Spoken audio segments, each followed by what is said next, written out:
independence came in, and we have our own, predilections to where we would want to belong. And of late, in this generation, we have come up with something that is really native to ours. After gaining our independence, the elder politicians of this country, the bright ones, came up with this ASEAN Association. And so, every now and then, we meet and we talk since then. Late, we had the ASEAN Summit, and it was agreed that peace amongst the members must be preserved, and cooperation and help, assistance, must also be present. So, lahat ito pinag-usapan namin, and of course, it is not a novelty thing about Filipinos being arrested in Indonesia for encroachment into the territorial sea or even into their economic zones, and Malaysians sometimes, and of course our Vietnamese friends, but these are very not a communal and busy world. Sometimes it is done purposely, or it may because, pardon the word, ignorant of the sea lanes, or the outright that sometimes they are lost at sea, especially those who are stranded by typhoons and everything. All of this we have to take into account. And foremost, the job of a president is to maintain the balance of friendship and power in the region. And I'd like to mention in passing just what happened in Marawi. It took the armed forces and the police longer than necessary. We could have finished up in about a month or two. But one of those delays, sa akin galing yun. And you know, I could not just order the bombing to flatten Marawi. If we did it, then it will maybe expedite or abbreviate the situation. But then I had to think of the 2 million plus Filipinos outside of our country who are working mostly in the Middle East, mostly in Muslim states. Pag-isipan ko yon, i-balance ko muna. Because you just go in there and order the bombing, and I said, including the mosques and the shrines there.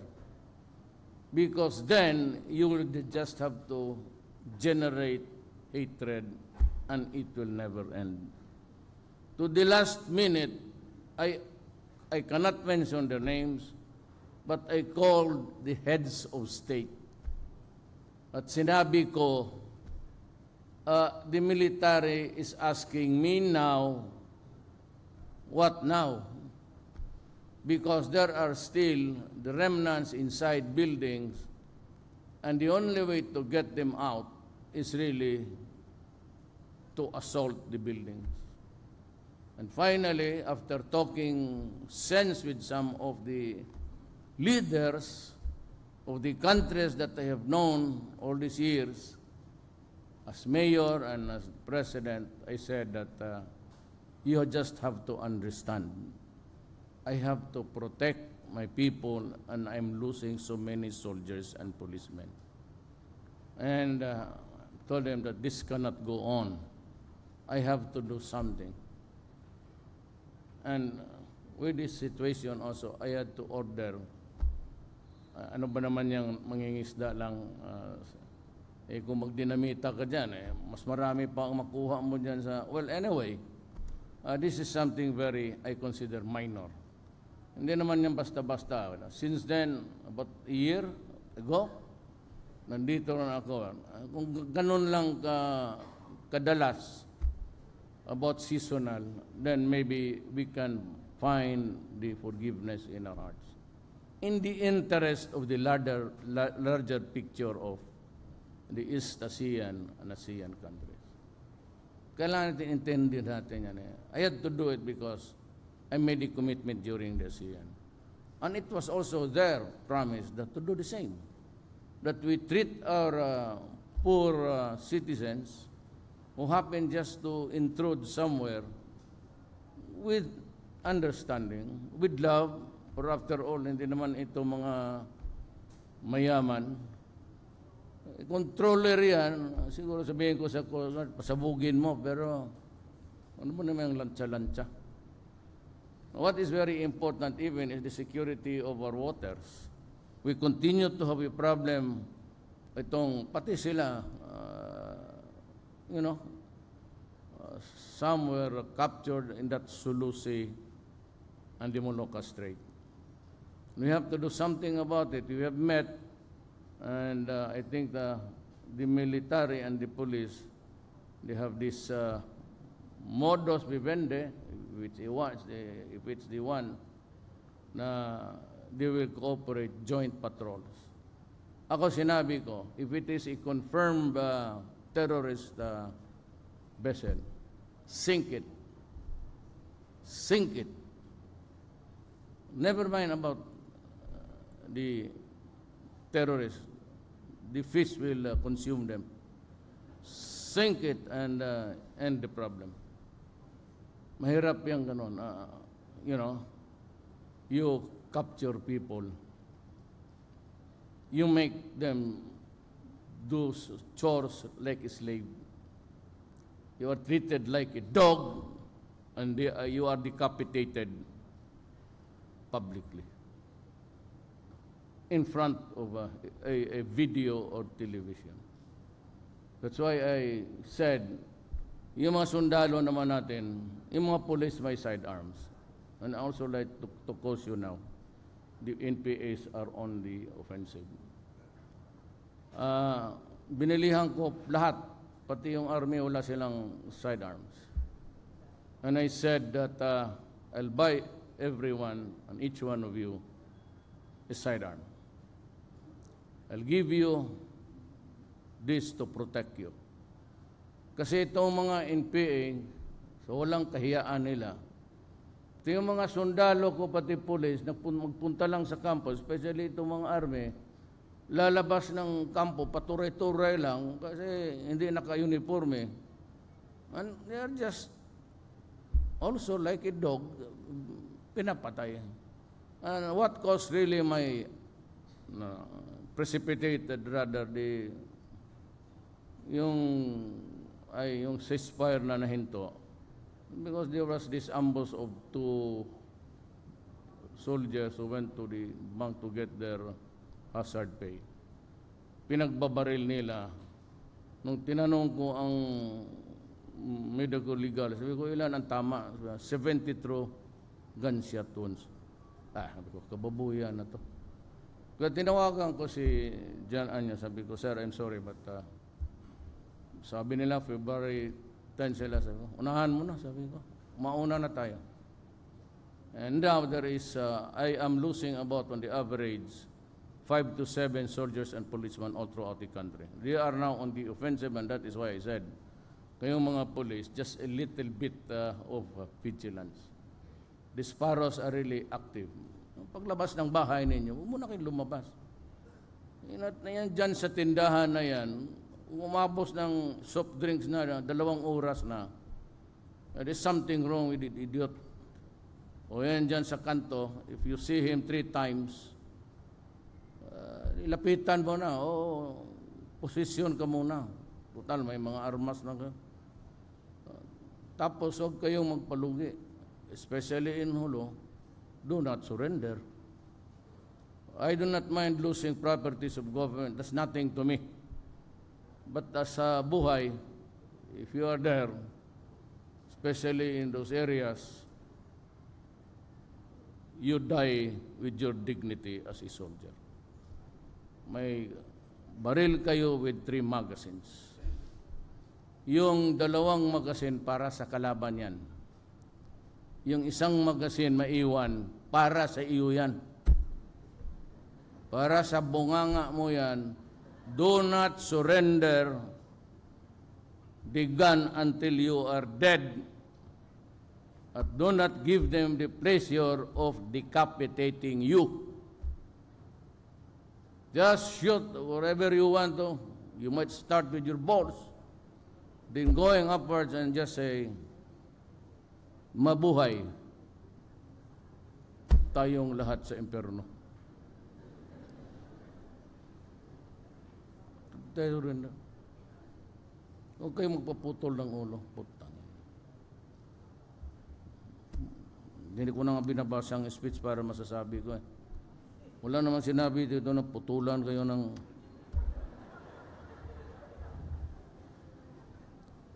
Yung mga lalaki na, buti kung putulan ka lang rin ng ano, sabihin mo na, tulong binilig na. If you lose something down there, you are practically dead. Goodbye, happiness.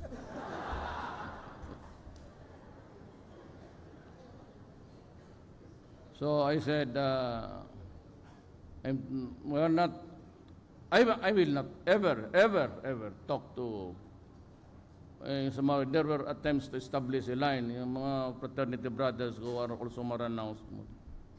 There will never be a time that I'll talk to. Abiding the treatment of being criminals. There will be no filing of cases under the public security like rebellion, because rebellion is considered sometimes a noble undertaking. It's only because you want your country to do better. Pero that's why there is a bail. And I have given too much too soon. And I know that the military were complaining. But I said, my job is to seek peace with everybody, to attain peace for my country. You have to understand that. Pag dumating ang panahon, sabi ko, kita mo ngayon, I will order the re-arrest.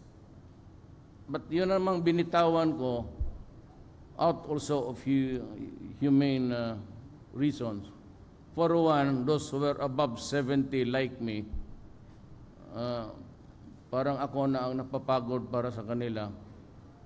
Although leaders, sabi ko, you can go. Anyway, they cannot go far. They cannot climb those mountains there. You will find them sa mga ospital o sa kwarto yan, papahinga na. But I do not want to start a real violent war. But if the NPAs, just like the terrorists, would do it, then we will give them the favor. There will be no talks with the NPAs now. And I told them, we have been fighting this war 50 years ago. And they want another 50 years. I said, I have pleaded even to go down on bended knees to ask everybody at the start of my presidency. Mag-usap lang tayo kasi ayaw ko ng patayan. That is not my job as president to promote wars. It's not my job to encourage violence.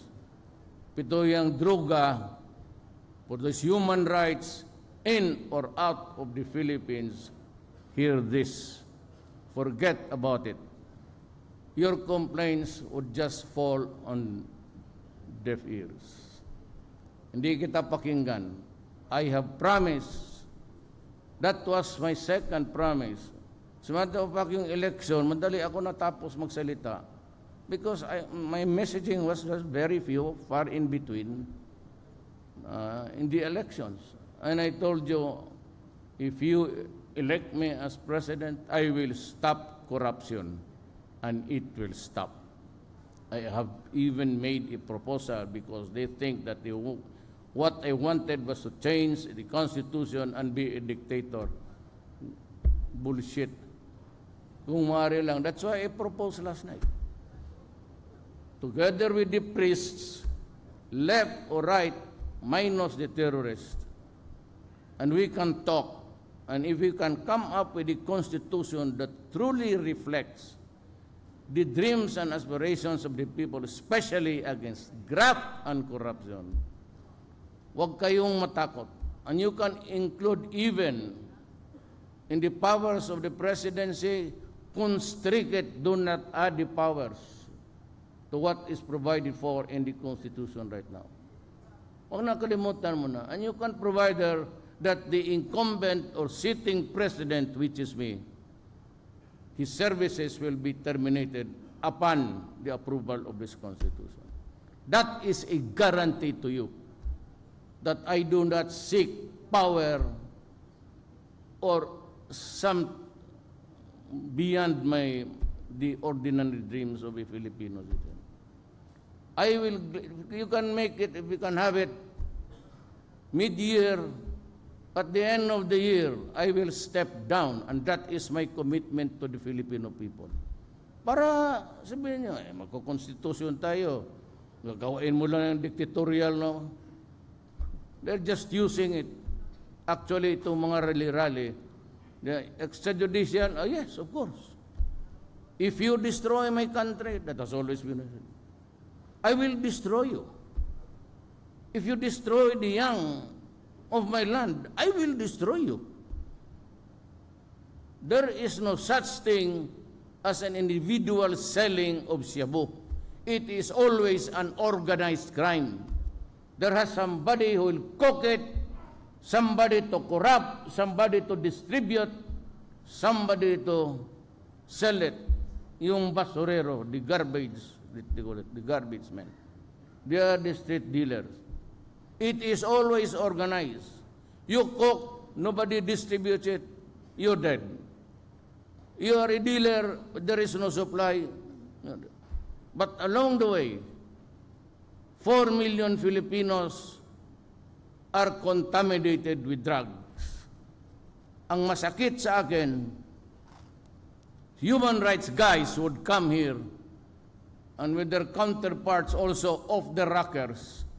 I mean, ito ang listahan sa namatay, extrajudicial kills. Tapos, kopyahin nila yung, Duterte, 10,000, sometimes 6,000, sometimes 4,000. So, they come here and lecture on me. You know, Mr. President, drug is an health issue. It is an illness. Anak na, sino may sabi sa iyo, you contract illness? It is an health issue, it is a social problem. But you come here, you just take a look in the list without asking me why. And we became a narco-politics ang Philippines about 4 or 5 years ago.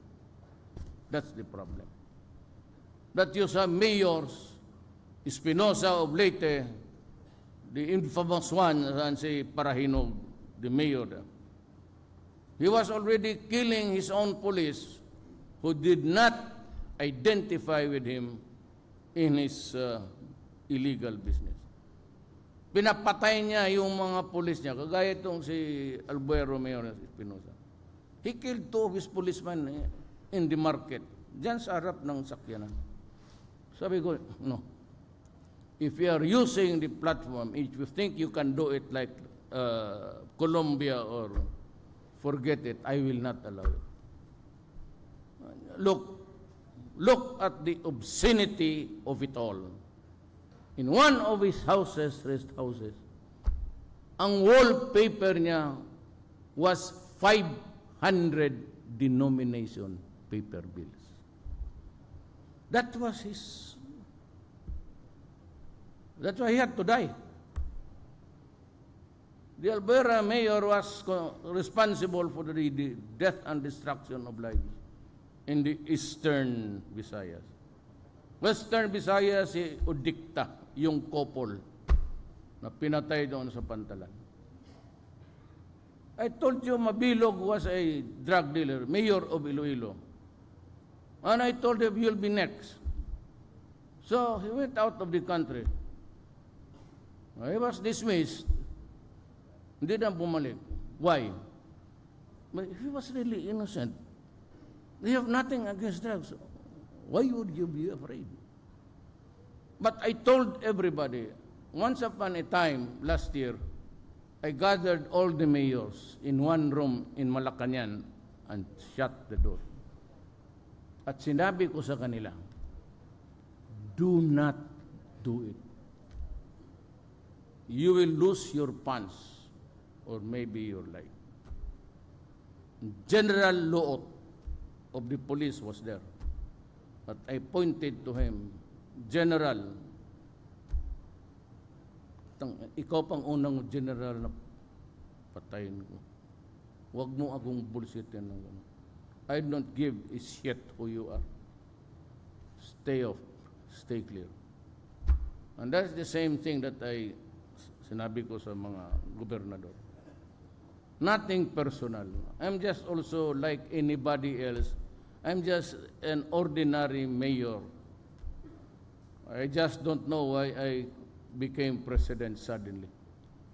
But I said, droga, corruption, then I have to improve the peace and order of the countryside because, kita mo na ngayon, you see it almost every day without fail. NPA is burning the equipments of business interests, foreign nationals, sinusunog dyan sa harap-harap ng highway. Umuusok everywhere. Pagka ganito, and you live not with the fat of the land, but the fat, with the pockets of kinukulikta lahat. An extortion. So what will be my order to do? They shoot them. They will kill you anyway. So if there is an armed NPA there or terrorist, if he's holding a firearms, shoot and tell ako na ang magsagot. You just shut up. Do not answer if that issue of human rights. You see, go to Duterte. It is and was his order para tumahimik ka. And so, you are destroying my country. You expect me to pat you on the back and say, dahan-dahan ka lang? You can commit any wag lang druga. Wag lang talaga, not drugs, because it will literally kill the Filipino. Ito namang, I will shorten it for you. Ito namang terorista, dyan sa Mindanao, can contract it into it. This was really about the historical injustice committed against the Moro people. That's one. Second is the survival of the nation. Pag walang mangyari nitong usapan itong peace talks ngayon for Mindanao, the MI and MF will regroup together and will wage war against government. Pagka nangyari yan, then Philippines now would be a very tempting offer for the ISIS to come in. You know, in a war, your friend is my enemy. I am sure papasok dyan ang terrorist. So it will be doubly hard for us. Then you have, in other places in Mindanao and Luzon, you have the communists. And in between those illegal activities, the police would be busy attending to the drug problem. Dito sa drugs, if there is an outstretched hand in surrender, you know, the only way that you can shoot and kill a person is when your life itself or yourself is in danger of being killed. That's the only justification. Otherwise, kneeling down or shooting him at the back would be murder. Pero dito sa terrorists, pati NPAs, anyway, they are there waiting at the roadside. You just be very careful. Mainit talaga ang baril. Guns are very hot. Kukunin talaga sa inyo yan. So you better be prepared. There's nothing wrong in walking another 3 steps. Lumingon ka lang. Huwag kang magpakita sa kanila na takot ka. Ang ibig lang sabihin yan, alam mong sinusundan ka at kailangan kang bumunot ng baril at barilin sila. Ngayon, kung balot bindor pa lang mo, ay pa, identity or mistaken, in fact, which is really an exempting circumstance.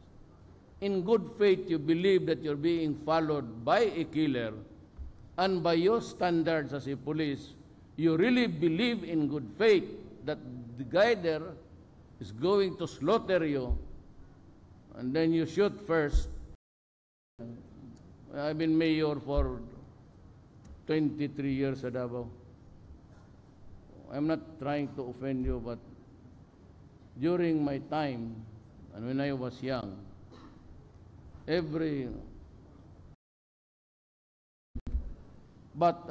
these incidents will not destroy our bond of relationship. It's very strong. And we commit to the ambassador that the next time, kindly give me a call personally, and I will do the same to your president. And maybe we cannot avoid altogether these incidents. They will happen and happen again. But let us, I said, shorten the period they're being out of their country for so long. It's a matter of course and arrangement. And we would be willing to talk anytime, Mr. Ambassador. And with that, on that note, I say salamat po at I bid you a safe journey back home. Salamat.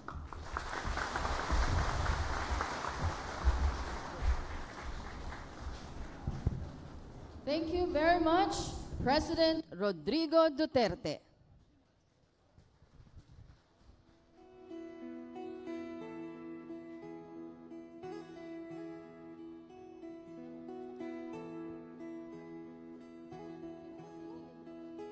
And now, ladies and gentlemen, the President, together with Ambassador Tan, Secretary Esperon, Secretary Leco, Yusek Gongona, Commissioner Morente, Governor Espino, and Mayor Arsinue, will lead the ceremonial send-off of the Vietnamese fishermen.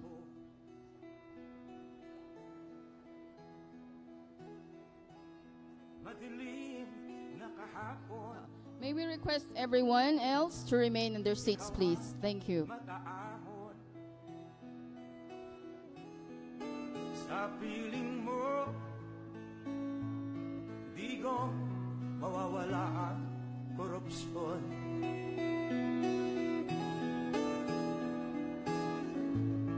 Tayo na, Pilipinas. May we request everyone else to please be seated, please.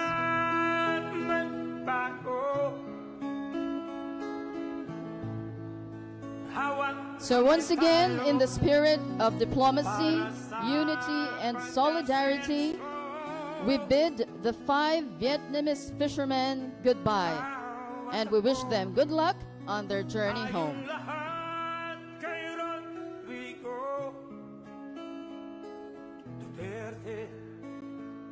Para sa tunay na pagbabago.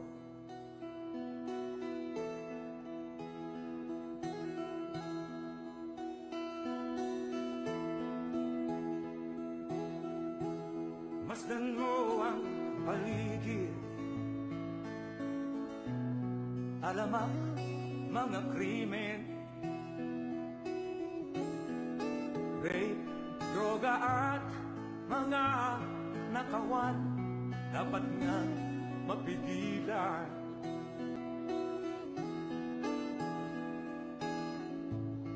Tayo na, Pilipinas, tayo na. May we request everyone else to please be seated, please. Wala po munang lalabas sa hall hanggat hindi po nakaalis ang presidente. Para